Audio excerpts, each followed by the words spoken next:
কিচেনে সবাইকে স্বাগত জানাই। আজকে আমি ঘুগনি রান্না করতে যাচ্ছি। আপনারা এই পদ্ধতিতে যদি ঘুগনি রান্না করেন, ঘুগনিটা খেতে কিন্তু খুব সুস্বাদু হয়। তা ঘুগনি রান্নার জন্য আমি কী কী আজকে উপকরণ নিয়েছি তা আপনাদেরকে দেখাই। এখানে আমি পেঁয়াজ নিয়েছি, তেজপাতা নিয়েছি, রসুন বাটা, আদা বাটা, হলুদ গুঁড়ো, লঙ্কার গুঁড়ো, নুন, সরিষার তেল, আলু আর একটু মটরকে আমি কিন্তু সেদ্ধ করে নিয়েছি। তো আসুন আমি এখন ঘুগনি কড়াই গরম হতে দেবো, তার মধ্যে দিয়ে দেবো একটু সরিষার তেল, দিয়ে দেবো আলুটাকে একটু নেড়ে দেব।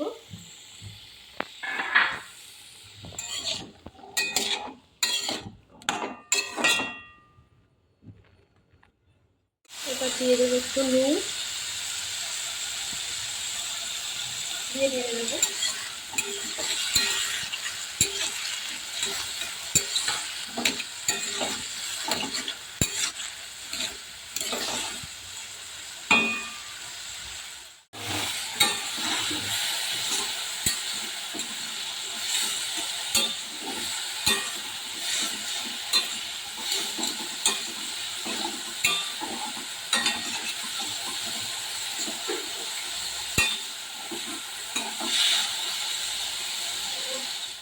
একটু হলুদ গুঁড়ো একটু নেড়ে দেবো। আলুটাকে একটু লালচে হতে দেবো, সামান্য হালকা কালার এসছে। এবার আলুটাকে আমি সেই মটর সেদ্ধর মধ্যে দিয়ে দেবো। সেদ্ধর মধ্যে আলুটা কিন্তু আমি দিয়ে দেবো, হালকা করে একটু তেল দিয়ে একটু নেড়ে ফেলে নিয়েছি। একটু তেল, সরিষার, এবার দিয়ে দেবো এর মধ্যে একটু পেঁয়াজ, তেজপাতা, দুটো কাঁচা লঙ্কা আপনারা দিতে পারেন এর মধ্যে, আবার নাও দিতে পারেন।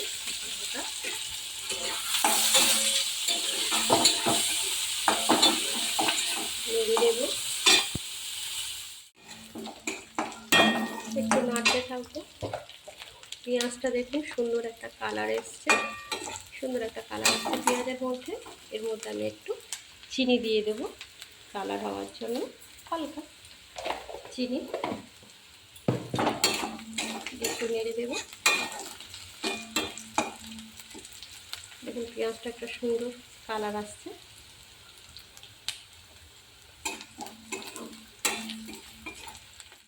আমি এর মধ্যে দিয়ে দেবো রসুন বাটা,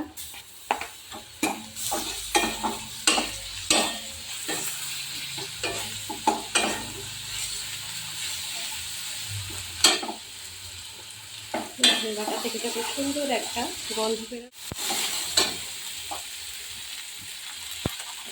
সামান্য আদা বাটা দিয়ে একটু নেড়ে দেবো, হতে দেবো।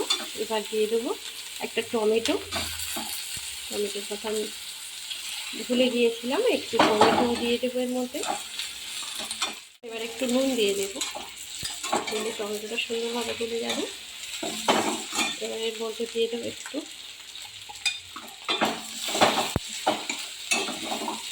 নুন, দিলে কিন্তু টমেটো সুন্দরভাবে গলে যায়। এবার এর মধ্যে আমি দিয়ে দেব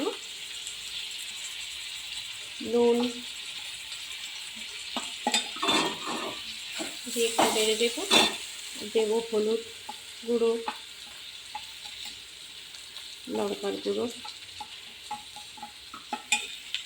দিয়ে একটু নেড়ে দেবো।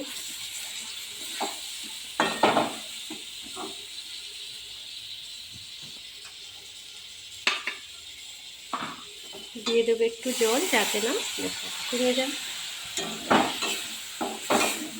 একটু নেড়ে দেবো।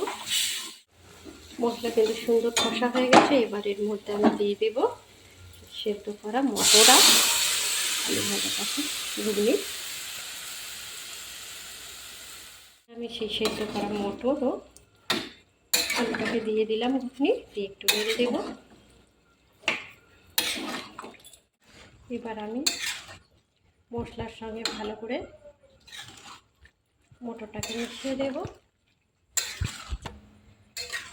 আমি এবার মটরটার সঙ্গে মশলাটা সুন্দরভাবে মিশিয়ে দিয়েছি। যেহেতু মটরটা সেদ্ধ হয়েছিল, কিন্তু আলুটা কিন্তু আমার সেদ্ধ ছিল না, তাই মশলাটা এই ঘুগনিটাকে আমি একবার কুকারে দিয়ে সেদ্ধ করে নেব, দিলে আমার আলুটাও কিন্তু সুন্দরভাবে সেদ্ধ হয়ে যাবে। আমি কুকারের মধ্যে এবার ঘুগনিটাকে ঢেলে দেবো, দিয়ে একটা সিটি মেরে নেব। কুকারের মধ্যে আমি এবারে ঘুগনিটাকে তুলে নেব। যেহেতু আলু আমার সেদ্ধ হওয়া নেই, তো আমি ঘুগনিটাকে এর মধ্যে দিয়ে একটা কুকারে দিয়ে সিটি মারলে কিন্তু সুন্দরভাবে আমার ঘুগনি রেডি হয়ে গেল। আর এর মধ্যে আমি একেবারে একটু গরম মশলা দিয়ে দেব ঘুগনির মধ্যে। আমার ঘুগনি কিন্তু পুরোপুরি হয়ে গেছে, খাওয়ার জন্য তৈরি হয়ে গেছে। আমি ঘুগনিটাকে কিন্তু কুকারে একটা সিটি মেরে আলুটাকে সেদ্ধ করেছি। আপনারা চাইলে কড়ার মধ্যে একটু জল দিয়ে আলুটাকে সেদ্ধ করতে পারেন, সেটা আপনাদের ব্যাপার, আপনারা কীভাবে করবেন। আমার ঘুগনি কিন্তু পুরোপুরিভাবে হয়ে গেছে। এবার এই ঘুগনিটাকে আপনারা রুটির সঙ্গে, লুচির সঙ্গে, পরোটার সঙ্গে, মুড়ির সঙ্গে খেতে পারেন।